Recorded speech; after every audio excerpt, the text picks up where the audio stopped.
17장 9절에서 11절 말씀입니다. 제가 말씀 받들어서 여러분에게 봉독하여 드리겠습니다. 만물보다 거짓되고 심히 부패한 것은 마음이라. 누가 능히 이를 알려마는. 나 여호와는 심장을 살피며 폐부를 시험하고 각각 그의 행위와 그의 행실대로 보응하나니, 불의로 치부하는 자는 자고 새가 낳지 아니한 알을 품음 같아서 그 중년에 그것이 떠나겠고 마침내 어리석은 자가 되리라. 아멘. 이 시간 우리 일요일 찬양단 하나님 앞에 찬양 올리시겠습니다.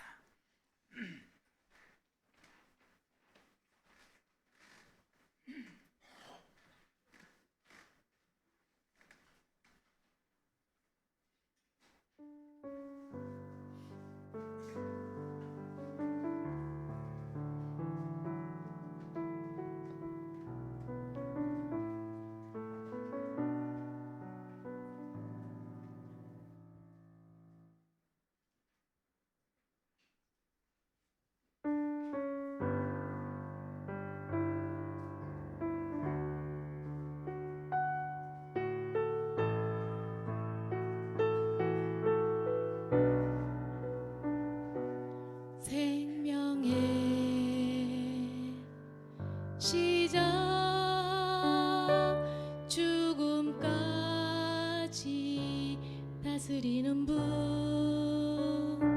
시간의 주인, 영원까지 살아계신 분, 세상이 끝나도 영원토록 찬양받으신 하늘의 스토리, 주와 함께 노래하리라. 위대하신 주, 주의 영광 온 땅 가득 넘치네. 그 빛난 영광 영원토록 밝게 빛나리. 생명의 시작, 죽음까지 다스리는 분, 시간의 주인, 영원까지 살아계신 분, 세상이 끝나도 영원토록 찬양받으신 하늘의 소리, 주와 함께 노래하리라.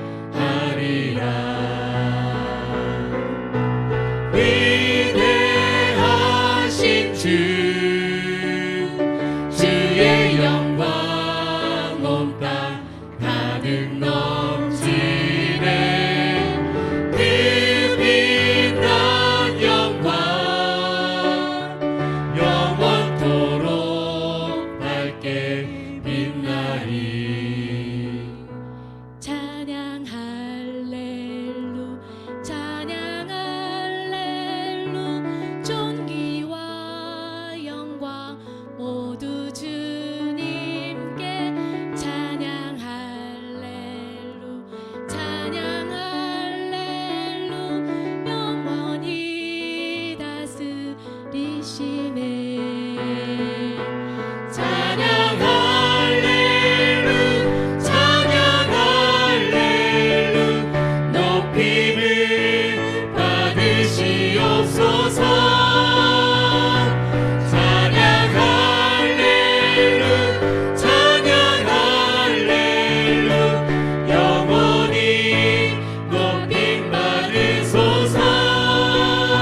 구약의 시대 때 제사장들이 제사 드리면서 마지막 부분에 찬양을 드리게 되는데 그 찬양을 하나님 앞에 이 제사장들의 성가대가 찬양하는 목적은 성도들이 하나님 앞에서 자기의 죄를 씻고 그리고 정결한 모습으로 회복하는 그 시간, 마지막 시간입니다. 오늘 이 찬양단들이 이 찬양을 하는 가운데에 내 영과 내 마음과 내 생각들이 씻어지는 것 같은 그런 감동을 받았어요. 그래서 끝날 때까지 그냥 찬양만 하고 끝났으면 좋겠다, 그런 생각이 듭니다. 참 귀한 찬양을 해주셔서 너무 감사드립니다. 이 찬양을 통해서 여러분들이 찬양을 듣는 가운데에 또 그 찬양을 통해서 여러분들의 영과 몸과 마음과 여러분의 생각까지도 하나님 앞에서 씻어져서 정결해져서 하나님 닮은 모습으로 회복할 수 있는 시간 되기를 축복합니다. 우리가 지난주에 우리 하나님 말씀을 받을 때에 우리가 누구에게 순종할 것이냐, 죄에게 순종하며 살 것인지 의에게 순종하며 살 것인지, 죄에게 순종하는 것은 사단에게 순종하는 것이고 의에게 순종하는 것은 하나님께 순종하는 것입니다. 그런데 죄에게 순종하게 되면 우리의 삶은 반드시 그 죄의 결과로 인하여서 멸망을 당하게 될 것이고, 의에 순종하게 되면 그의 열매를 통해서 우리의 삶 속에 하나님의 놀라운 은혜와 복이 임하게 됩니다. 우리는 두 가지 중에 한 가지를 순종하며 살아갈 수밖에 없는 것이 우리의 삶입니다. 그래서 여러분들이 어디에 순종할 것인지에 대해서 우리가 말씀을 받았고, 또 금요일 날 여러분들이 그 말씀을 통해서 은혜 나누기를 했는데, 이제 그 은혜 나누기를 하는 것으로 끝나는 것이 아니라 저와 여러분의 삶들은 정말 이 의에 순종하며 살아갈 수 있는 삶이 되기를 바랍니다. 내가 의도하지는 않았는데 하나님께서는 요즘 계속해서 말씀을 전하다 보니까 하나님은 역시 반복하시는 하나님이시고 반복하여 말씀하시는 하나님이시더라고요. 행위대로 갚으시는 하나님. 이 말씀을 비춰서 지난 말씀과 비춰보면은 역시 하나님은 반복하시는 말씀이시구나 라고 하는 것을 깨닫게 됩니다. 어느 곳에 순종할 것인가를 뒤집어 보시면은 행위대로 갚으시는 하나님이다라고 하는 걸 우리가 알 수가 있습니다. 지난주 수요일 날 예배를 마치고 집에 왔을 때 저희 집사람이 이제 잠들기 전에 저한테 이제 이야기를 하게 되는데, 예레미야 이야기를 하고 예레미야 처해 있는 이야기를 하면서 하나님께서 이런 모든 것을 놓고서 그리고 하나님 앞에 고민을 하고 번민을 하면서, 왜냐하면 예레미야의 살아가는 삶이 그렇게 하나님의 중심으로 말씀대로 생활했으니까, 그 수고를 했으니까 그 수고에 대한 하나님의 보상과 그 축복이 있어야 되는데 예레미야 인생은 그러지를 못했던 것 같아요. 자기 눈으로 자기가 전했던 말씀이 이루어지는 것을 보아서 이스라엘 민족이 패망한 것을 보았고, 그리고 그는 애굽으로 끌려가서 또 역시 많은 그 말도 못하는 고생들을 많이 하면서 생활했던 그 예레미야, 또 하나님의 말씀을 전할 때에 그 힘들고 어렵고 또 백성들에게 돌 맞아가면서 그 고통 중에서 복음을 전했던 그의 인생의 마지막이 너 참 어려운 중에 애썼다, 힘들었지 하면서 그의 삶 가운데 하나님께서 어떤 보상의 복이 있어야 될 것인데, 그렇지 못하는 그 예레미야의 그 고통과 그의 삶을 가슴에 품고 하나님 앞에 기도하였더니 하나님께서 우리 집사람에게 감동을 주시기를, 너가 전하는 모든 말이 사실이기 때문이다. 사실이다, 사실. 그 감동을 탁 받는 데에 그 무게감과 중압감, 여러분 우리가 하나님의 감동과 말씀을 받으면은 그게 내 마음에 와 닿았을 때 거기에 그 내 마음을 누르는 그 이 중압감과 무게감이 엄청 큽니다. 그래서 하나님 앞에서 아무 말도 못하고 움직일 수도 없고 정지가 되는 것 같아요.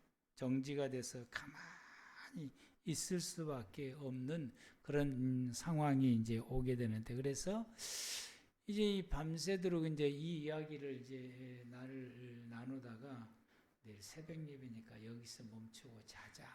새벽 예배만 아니면 밤새도록 이야기를 나눴으면 좋겠다.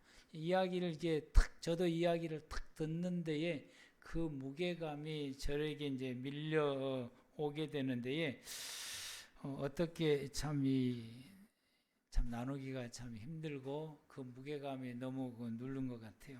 그러면서 가만히 생각하니까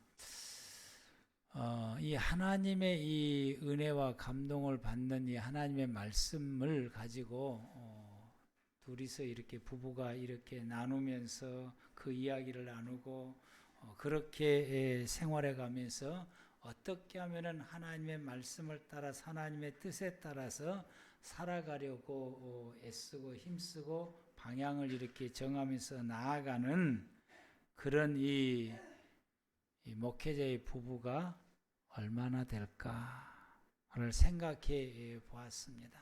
그러면서 제가 이제 모임을 갖는 목회자가 3개 모임을 갖고 있어요. 이제 다 정리하고 3개 모임을 갖고 있는데, 이 3개 모임을 갖고 있는 이 모임 속에 있는 목회자들을 한 사람 한 사람 한 사람 또 조금 전까지도 다시 한번 생각해 보면서 우리 부부처럼 하나님의 말씀을 나누고 그 말씀을 따라서 살아가려고 애쓰고 또 힘쓰는 그런 목회자가 누가 있을까? 일상의 생활, 가정의 이야기들, 자녀들에 대해서 이야기를 나누고 그런 것에 대해서는 이야기를 나누는 이 부부들의 이 대부분인데, 하나님의 말씀으로 나누는 사람이 누구일까? 우리 교회 사랑하는 모든 성도들도 이렇게 부부지간이 하나님의 말씀을 나누고 주일날 말씀 받은 것을 또 나누고, 그래서 그 말씀을 같이 공유하고 그리고 그 말씀을 따라서 하나님 앞에서 살아가기로 서로 간에 다짐하고 마음의 결단을 하고, 그리고 그 자녀들을 그 말씀을 가지고 자녀들을 함께 양육하고 이끌어갈 우리 꿈의 교회 사랑하는 성도들 가운데 그런 부부들이 누구일까? 우리 꿈의 교회 부부들이 우리처럼 그렇게 했으면 좋겠다, 이런 소망을 가지게 됩니다. 그렇게 안 할 사람들 손 들어보시오. 할렐루야. 손을 안 들어줘서 너무 고맙습니다. 실제로 할지 안 할지는 여러분에게 달려 있는 것이고, 이제 손을 안 든다라고 하는 건 내 말에 존중해 준다고는 뜻이니까. 그런데 할 사람은 손 드시오. 그래도 또 안 들어. 할렐루야. 할 사람 손 드시오. 그런데 손을 안 들면은 내가 나를 생각할 때 내가 무참해. 그러니까 그 말 안 해. 할렐루야. 여러분 그렇게 생활할 수 있는 여러분들 되기를 축복합니다. 예레미야서 16장 1절에서 2절 말씀 가운데에 여호와께서 내게 임하여 이르시되 너는 이 땅에서 아내를 맞이하지 말며 자녀를 두지 말지니라. 하나님께 예레미야에게 아내도 두지 말고 아기도 낳지 말게, 뒤를 두지 마라 라고 말씀을 하게 됩니다. 왜 하나님이 그렇게 말씀하셨을까? 4절 말씀을 보면은 그들은 독한 병으로 죽을 것이고, 그래서 그렇게 죽어도 슬퍼하지 말고 또 묻어주는 사람도 없을 것이고 묻어주지 않아 지면에 분토가 뜰 것이며, 시체가 그냥 길바닥에 넓혀져도 누가 묻어줄 사람이 없으니까 그냥 넓어져 있다라고. 참 비극입니다. 칼과 기근에 망하고, 칼에 죽임을 당한다고는 전쟁을 통해서 죽임을 당하고, 기근에 망한다고는 굶어 죽는다는 얘기. 먹을 것이 없어서, 가뭄이 들어서 먹을 것이 없어서 굶어 죽게 되고, 그 시체를 공중의 새가 먹고 땅의 짐승의 밥이 되리라.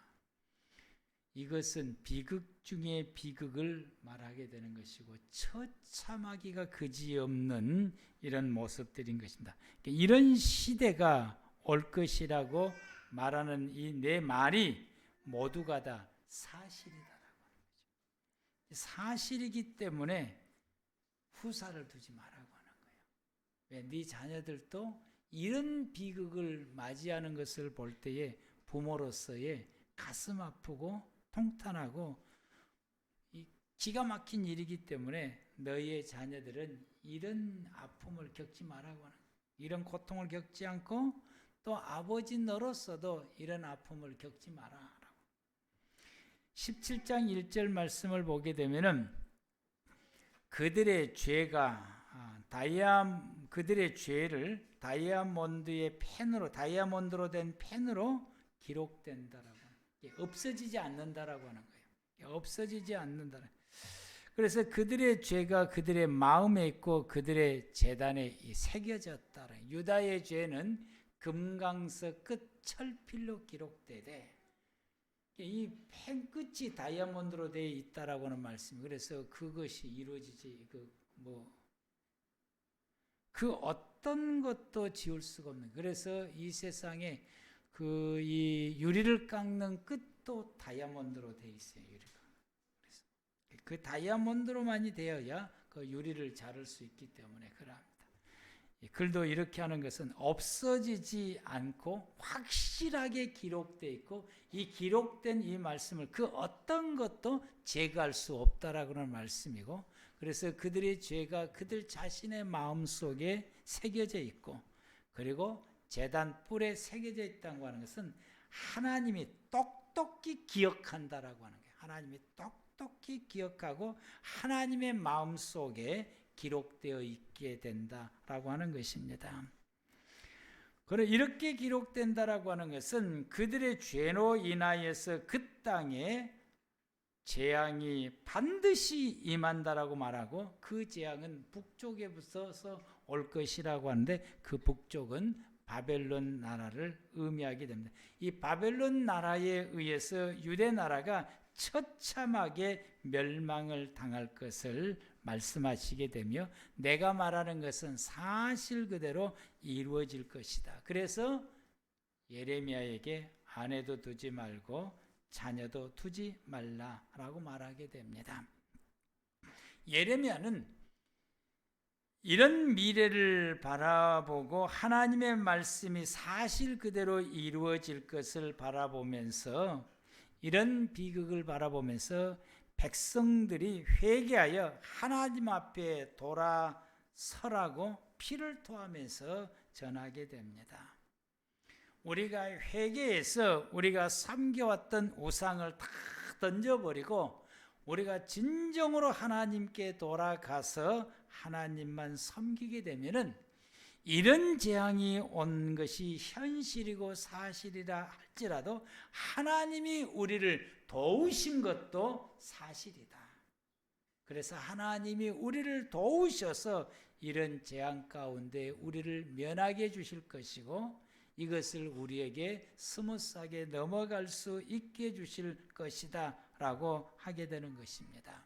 그것 또한 역시 하나님이 우리를 도우신다라고 하는 것도 분명한 사실이기 때문에 이 예레미야가 피를 토하면서 회개하며 돌아설 것을 말씀을 전하게 됩니다. 그는 죽음의 위협을 당하면서도 전하게 되고, 감옥에 갇히면서도 똑같은 말씀을 전하게 되고, 돌을 맞으면서도 하나님의 진노의 재앙을 전하게 되고, 회개하고 돌아서게 되면은 하나님이 우리를 도우실 것이라고 하는 걸 전하게 됩니다. 자신이 가족과 함께 더불어서 오손도손 기쁘고 즐겁게 웃으면서 자녀들의 커가는 모습을 보면서 행복함을 느끼며 살아가는 그 삶까지도 포기하면서 하나님의 말씀을 전합니다. 왜냐하면 그 말씀이 사실이기 때문에 그 말씀이 사실이기 때문에 자기의 삶을 다 포기하면서 내 삶이 어떤 비극이 임한다 할지라도 하나님이 내게 주신 이 말씀이 사실이기 때문에 이 모든 고통을 감내하면서 쉬지 않고, 그리고 그 고통을 당하면서 욕을 얻어먹으면서 돌 맞아가면서 감옥에 갇히면서도 이 하나님의 말씀을 끊임없이 전하고 또 전하게 됩니다. 혹시라도 그들이 나의 말을 듣고 회개해서 하나님께 돌아와서 이 재앙의 시대에 내 민족, 내 백성이 하나님의 도움을 받아서 이 재앙을 면할 수 있을까 싶은 기대감 속에서 그렇게 되기를 소망하고 학수고대하면서 이 말씀을 전한다라고 하는 것입니다. 제가 여러분에게 하나님 말씀을 전하는 것도 우리 사랑하는 모든 성도 여러분들이 지옥에 가지 않고 한 사람이라도 더 이 말씀을 부여잡고 살아감으로 천국을 갈 수 있기를 소망하기 때문에 이 말씀을 전하게 됩니다. 하나님께서 오늘 본문의 말씀에서 사람의 행위에 따라 갚아주신다라고 말씀을 하게 됩니다. 그래서 그들이 회개하고 돌아서서 하나님 앞에 나와서 하나님만 섬기는 믿음으로 회복하게 되면은 하나님께서 도우신다라고 하는 것도 그것도 분명한 사실이기 때문에 이 멸망의 때에 하나님의 도우시는 은혜가 있기를 소망하면서 예레미야가 이 복음을 전했다라고 하는 것입니다.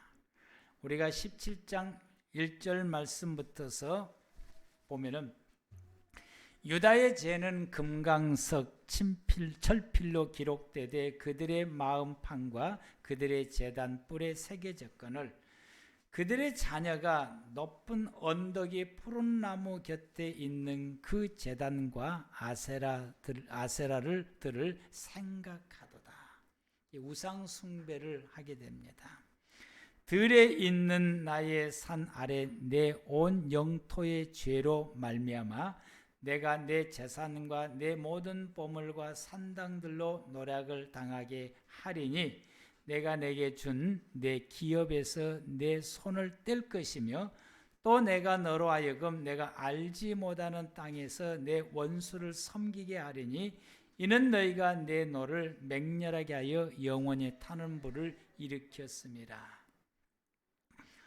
여호와께서 이와 같이 말씀하시되 무릇 사람을 믿으며 육신으로 그의 힘을 삼고 마음이 여호와에게서 떠난 그 사람은 저주를 받을 것이라. 그는 사막의 떡의 나무 같아서 좋은 일이 오는 것을 보지 못하고 광야 간조한 곳 건건한 땅 사람이 살지 않는 땅에 살리라. 이 죄로 인해서 이런 결과를 오게 될 것이다 라고 말씀을 하게 됩니다.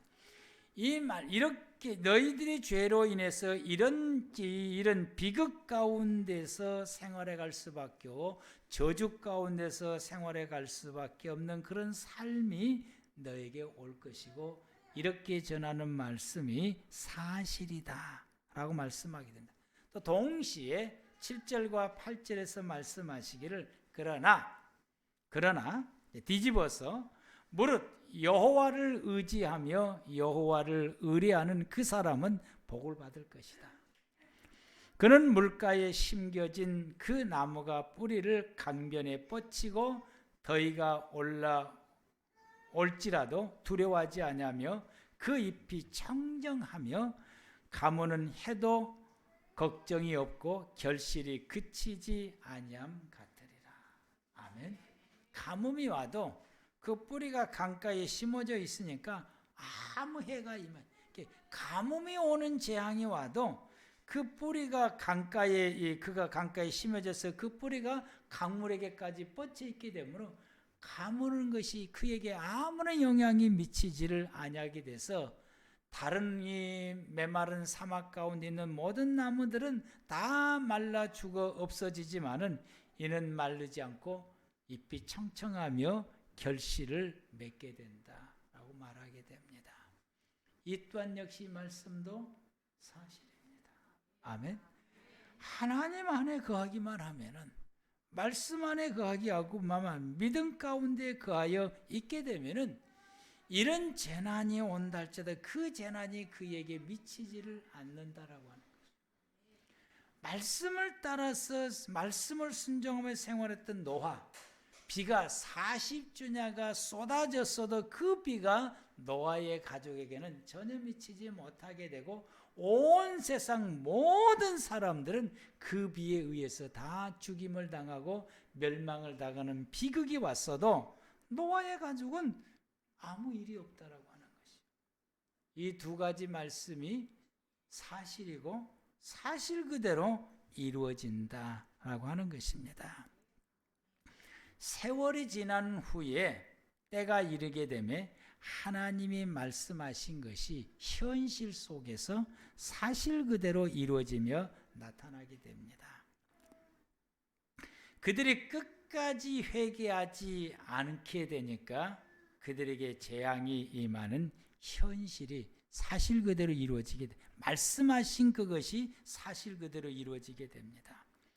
예레미야가 피를 토하면서 죽음을 불사하고 하나님께서 도우시는 현실이 되기를 갈망하고 바라면서 말씀을 전했어요.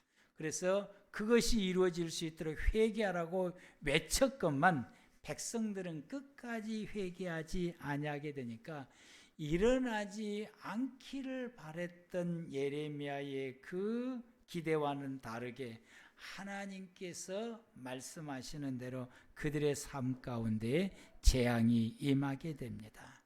역사적으로 사실 그대로 이루어지게 되는데 열왕기하 25장에 이루어지는 말씀이 기록되어 있습니다. 예루살렘이 처참하게 멸망이 되고 유다 전역이 각 모든 도시마다 처참하게 멸망이 되며 특별히 예루살렘이 처참하게 멸망되는 모습을 보게 됩니다. 성전은 돌 위에 돌 하나 남지 않고 다 무너지게 됩니다. 그리고 왕은 사로잡혀 가게 되고 왕자는 왕이 보는 앞에서 두 눈이 뽑히게 되고 백성들은 배가 갈리는 죽임을 당하게 돼요. 배를 갈라버렸지. 여러분 왜 배를 갈리냐? 이분들이 도망을 가면서 뭔가 이게 재산을 가지고 가야 되는데 재산을 가져갈 수 없으니까 폐물을 먹어버려요. 그러면 이제 배설로 나오게 되니까 도망가서 그 폐물을 변해서 출연해서 그거 팔아가지고 살라고 폐물을 입에다가 먹은 거예요. 배에다 젖주고.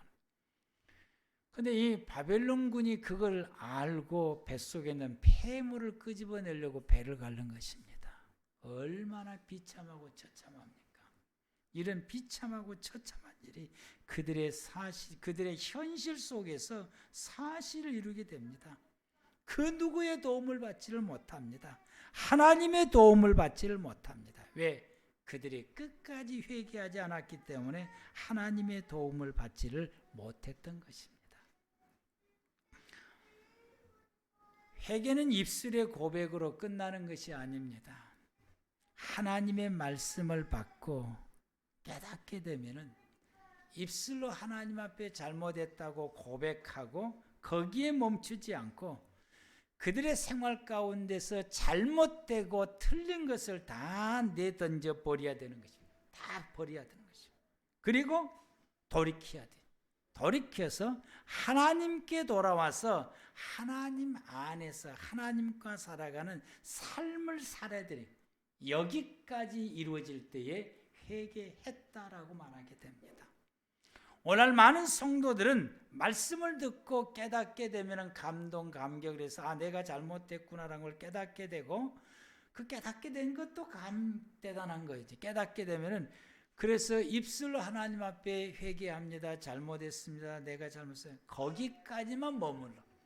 그리고는 자기의 생활을 돌아봐서 이것 때문에 내가 잘못됐구나. 그거 버리고, 저것 때문에 잘못됐구나. 그거 버리고, 요것 때문에 내가 그렇게 했구나. 그거 버려야 되는데 그것은 버리지 않고 그 생활 가운데 여전히 생활하게 되고, 그래서 생활은 회개하기 이전이나 회개한 그 이후에도 회개한 이전의 생활 그 모습 그대로 생활해가. 하나님은 이 모습을 보고 너는 회개한 사람이 아니다. 실제로 회개를 한 것이 아니죠. 회개는 이 모든 걸 다 버리게 되고, 그리고는 내 영과 내 마음과 내 생각까지 내 자신이 온전히 하나님께 돌아와서 하나님만 바라보게 되고, 그분의 말씀을 마음에 새기고 그 말씀을 따라서 그분과 함께 살아가는 삶이 이루어질 때에 비로소 하나님께서 너는 회개했구나 라고 말하게 되고, 그것이 비로소 회개된 것입니다. 예수님께서는 우리에게 말씀을 하시게 됩니다. 구약 성경을 통해서 예수님께서 오신다고는 말씀이 사실에 대해서 예수님께서 오셨습니다. 아멘. 오셨습니다. 그 오신 날이 성탄절이에요. 예수님께서는 우리의 모든 죄를 대속해서 십자가에서 죽으실 것을 구약 시대도 말씀했고, 당신 입으로도 말씀을 했고, 성찬식을 통해서도 말씀하셨어요. 내가 이번에 죽는 것은 너의 모든 죄를 짊어지고 십자가에서 죽게 될 것이다 라고 말씀하시고, 그리고 죽은 지 사흘 만에 다시금 살아날 것이다. 예수님께서 제자들에게 3번이나 반복해서 말씀했습니다.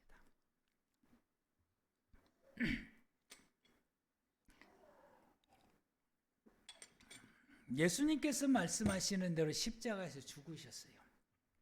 그리고 예수님께서 말씀하신 대로 사흘 만에 살아났어요. 제자들은 믿지 못했지만은 예수님은 살아나셨습니다. 말씀하신 그것이 사실이었기 때문에 사실대로 이루어진 것입니다. 예수님이 말씀하신 것, 하나님 말씀하신 건 사실이니까 때가 되면은 사실대로 이루어지는 것입니다. 그래서 사실대로 부활하신 사실이 이루어지게 됩니다. 그 주님은 우리에게 또다시 말씀하십니다. 주님은 죽으시기 전에 우리에게 이렇게 말씀하셨습니다. 마태복음 24장 42절에서 44절 말씀 가운데, 그러므로 깨어 있으라. 어느 날에 너희 주가 임할는지 너희가 알지 못함이니라. 너희도 아는 바니 만일 집주인이 도적이 어느 시각에 올 줄 알았더라면 깨어있어 그 집을 뚫지 못하게 하였으라. 이러므로 너희도 준비하고 있으라. 생각하지 않을 때에 인자가 오리라. 예수님께서 이 땅에 다시 오시겠다고 말씀하신다. 예수님 이 땅에 다시 오신 것을 우리는 재림이라고 말합니다. 아멘. 그 또한 역시 사실입니다. 때가 되면은 그 사실이 우리 앞에 드러나게 될 것입니다. 사도행전 1장에서 제자들이 예수님이 승천하신 모습을 보고 있을 때에, 성경을 펴줘야지, 사도행전 1장 11절이었지, 보고 있을 때에 천사가 다가와서 말씀을 하게 됩니다. 너희가 어찌 하늘을 쳐다보느냐. 너희 가운데 하늘로 올라가신 이 예수는 하늘로 가심을 본 그대로 다시 오게 될 것이다. 예수님께서 하늘나라로 가셨던 그 모습, 그 광경, 그 모습 그대로 이 땅에 다시 오실 것이다 라고 천사들이 제자들에게 말씀하게 됩니다. 우리 주님께서는 이 땅에 다시 오시게 되는, 이 땅에 다시 오실 때에 이 세상에는 이런 징조들이 나타난다고 마태복음 24장 4절부터서 말씀하시게 됩니다. 예수께서 대답하여 이르시되 너희가 사람의 미혹을 받지 않도록 주의하라. 많은 사람이 내 이름으로 와서 이르되 나는 그리스도라여 많은 사람을 미혹하리라.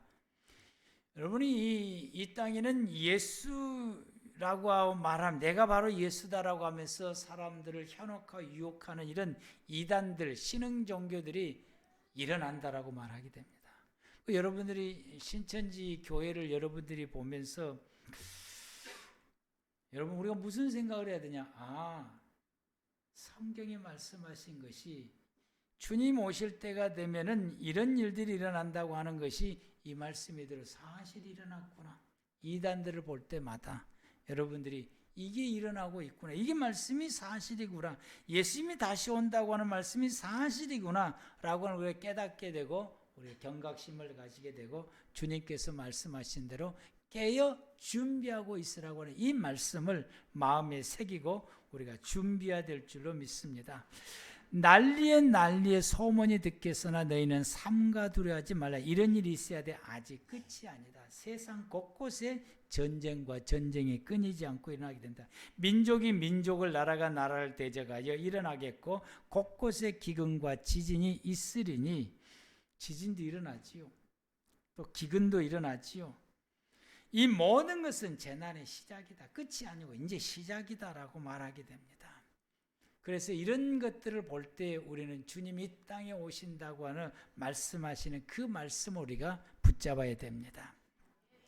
9절에 그때 사람들이 너희를 환난에 넘겨주겠으며 너희를 죽이리니 너희가 내 이름 때문에 모든 민족에게 비움을 받으리라. 그때 많은 사람이 실족하게 되어 서로 잡아주고 서로 미워하겠으며 거짓 선지자가 많이 일어나 많은 사람을 미혹하겠으며 불법이 성함으로 많은 사람의 사랑이 식어지리라. 이런 징조들이 지금 이 세상 가운데서 일어나고 있습니다. 부모가 자녀를 죽이고 자녀가 부모를 죽이는 이런 비극적인 일들이 일어나게 되고 믿는 사람들이 고발하게 되는 이런 일도 이제 일어나게 되고요. 이 천국 복음이 모든 민족에 증언되기 위하여 온 세상에 전파되리니 그제야 끝이 오리라. 하나님의 복음이 예루살렘의 시작에서 그 예루살렘에서 안디옥에서 그리고 유럽으로 가게 되고 유럽에서 이제 아프리카나 그리고 이 아메리카 쪽에 가게 되고 그 복음이 아시아로 들어오게 되고 현재 이 복음이 중동을 지나가고 있습니다. 이 복음이 이제 예루살렘에 들어가게 되면 끝이 온다라고 말씀하게 되니까 벌써 이 복음이 중동에 들어가고 지금 많은 순교자가 일어나게 되는 이런 상황이 오게 되니까 여기까지 갔으니까 그리고 예루살렘에도 선교사들이 파송되어서 복음이 전하게 되고 이스라엘 사람들이 예수를 믿기 시작하게 된 현실이기 때문에 주님이 오실 날이 문턱이 다가왔음을 우리는 깨달아야 되는 것입니다. 다니엘서 12장 4절 말씀을 보게 되면 마지막 때가 될 때까지 이 말을 간수하고 이를 봉합하라. 많은 사람이 빨리 왕래하며 지식이 더하리라. 세상이 빨라진다라고 말하게 됩니다.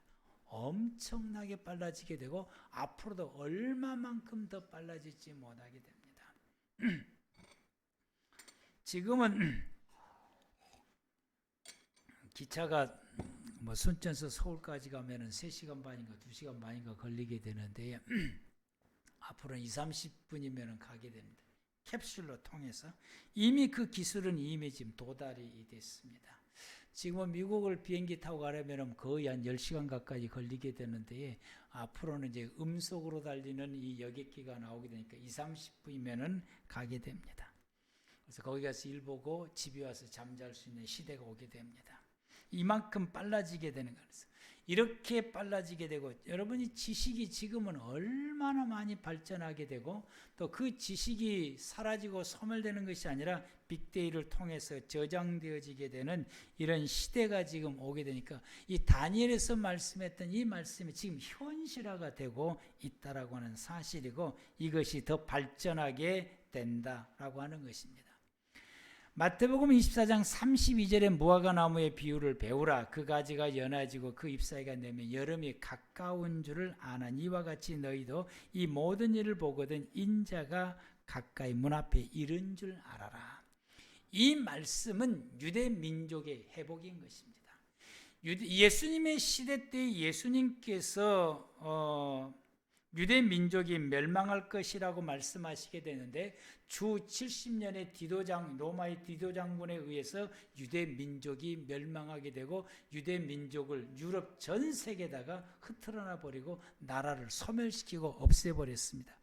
그 나라가 세월이 흘러가면서 유대 민족이 회복되리라고 하는 전혀 생각까지도 못하게 됐는데 1960년대부터서 유대 민족이 회복할 징조가 보이기 시작하더니 그리고는 1948년에 유대 민족이 국가가 회복이 되어지게 되고 영토가 회복이 되어지게 되고 모든 게 다 지금은 유대 나라가 회복이 돼서 세계 강국의 나라로 자리매김을 하게 되고 아직 회복되지 못한 것이 성전을 회복하지를 못했는데 성전을 회복할 때에 그것을 할 수 있는 만만의 모든 준비를 다 갖춰놓고서 제3의 성전이라고 하는 박물관을 세워놓고서 관광객들에게 보여주고 있어요.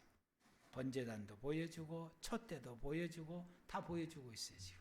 그래서 거기 들어가려면은 그 관람비가 아주 비싸요. 그래서 일반 그 성지 순례 가면은 거기에 거의 다 안 갑니다. 왜냐하면 비싸기 때문에 관람료가 비싸서 안 가요.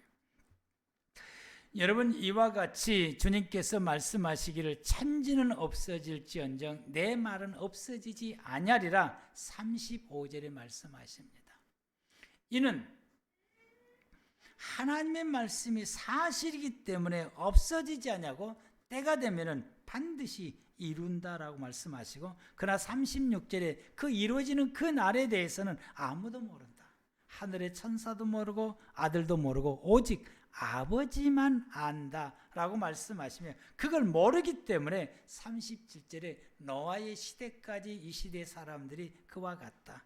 노아의 때와 같이 이와 같다. 홍수전에 노아가 방주에 들어가는 날까지 사람들이 먹고 마시고 장가들고 시집가고 하면서 그냥 그렇게 생활해 왔는데 홍수가 나서 그들이 다 멸망하기까지 깨닫지 못했다.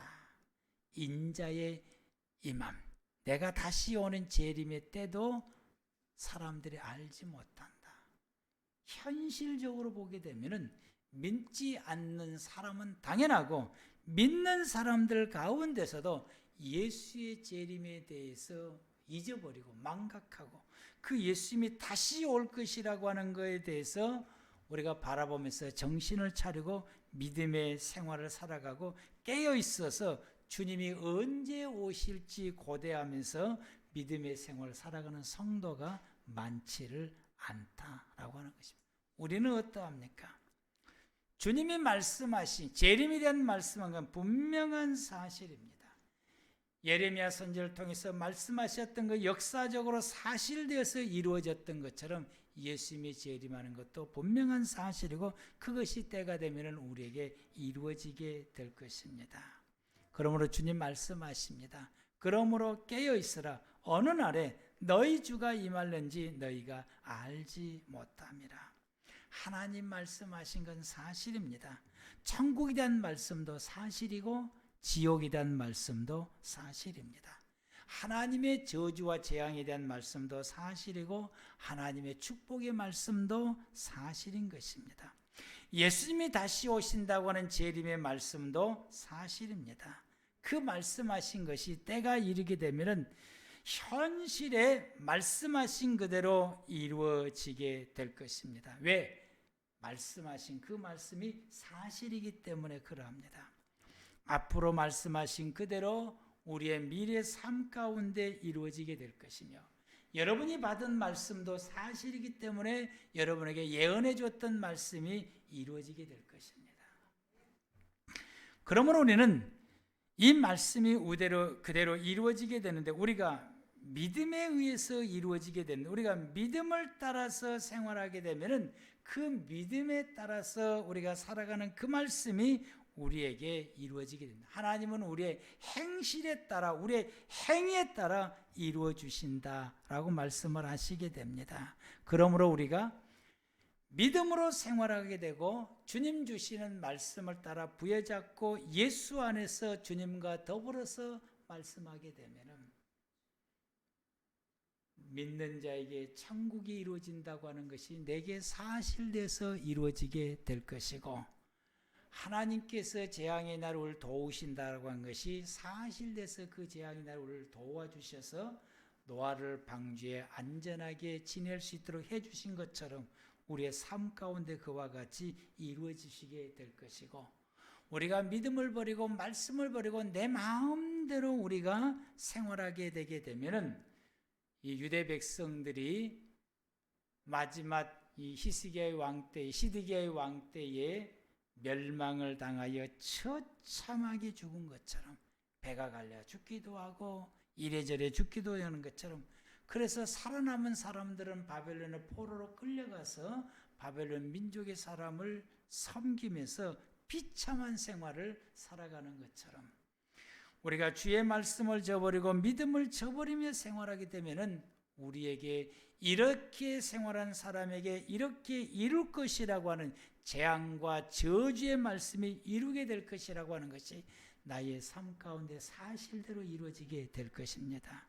그래서 오늘 본문 10절에 나 여호와는 심장을 살피며 폐부를 시험하고 각각 그 행위와 그 행실대로 보응하나니라고 하는 말씀이 이루어지게 될 것입니다. 요한복음 3장 36절에 아들을 믿는 사람에게는 영생이 있고 아들에게 순종하지 아니하는 자는 영생을 보지 못하고 도리어 하나님의 진노가 그에 머무르게 될 것이다 라고 하는 이 두 가지 말씀이 우리 가운데 두 개 중에 하나가 이루어지게 된다라고 말씀하십니다. 그래서 주님 우리에게 다시 말씀하십니다. 회개하라. 회개하라. 천국이 가까웠다.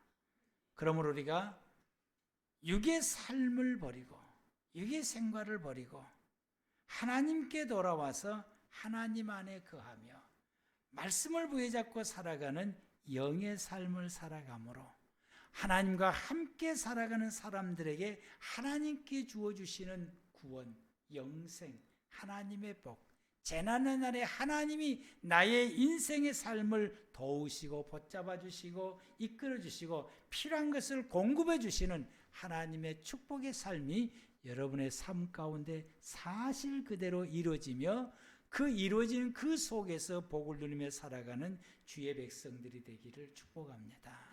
기도하겠습니다.